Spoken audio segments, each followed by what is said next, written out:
Welcome back to Transcriber from Reddit.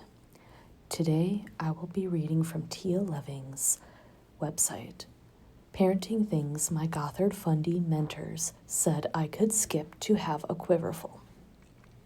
Having a giant family for God? That sounded nice at first. Below here is an immediate skip jump to see the list and another to enter in your name and email to get a copy of the cheat sheet. The cheat sheet is nice to have for understanding Christian fundamentalism and how to spot it among Tia Levings' other work, which is very important and crucial, and I recommend following her on all her platforms. Also, if you can, or if your group can, I recommend that you hire her to speak to your group organization about taking conscious steps to safeguard against fundamentalism. She brings important context and real-life perspective to topics like anti-abortion bills, book bans, travel restrictions for women, religious freedom, gender roles and definitions, high-control religious groups, evangelical Christian cults, traditional lifestyles, aka trad wives, and anti-feminist conservatism. This link with all of that information will be available in the description below. Here, I'm going to transcribe the list. Note that the majority of these are bolded, and if you were to tap on any one of them, they open up to usually Instagram, maybe others open up to YouTube or a different video platform, but from the ones that I tapped on, they show you the link for the video that she did regarding the thing that basically Gothard and IBLP said you can skip. Here is the list. My mentors and the fundamentalist authors they recommended said I was overcomplicating parenting by doing too much of what the secular world said children needed. They said I could have an unlimited number of babies for God if only I'd simplify my lifestyle and skip these things. These videos may sound satirical at first, but they are no joke. I use the actual language my mentors used to coax me into agreeing with their ideology.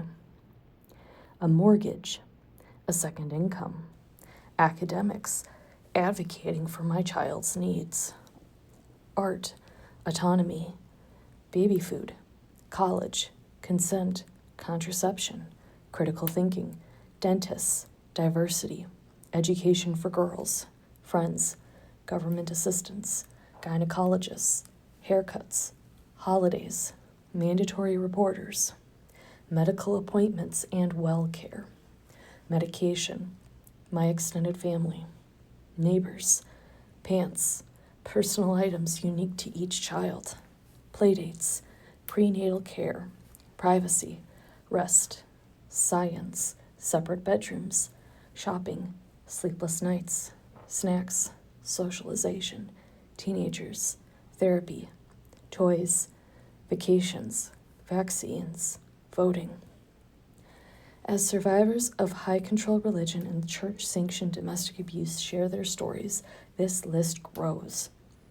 The truth is, the systematic trauma behind closed doors and quiverful families robs childhoods and requires a lifetime to overcome.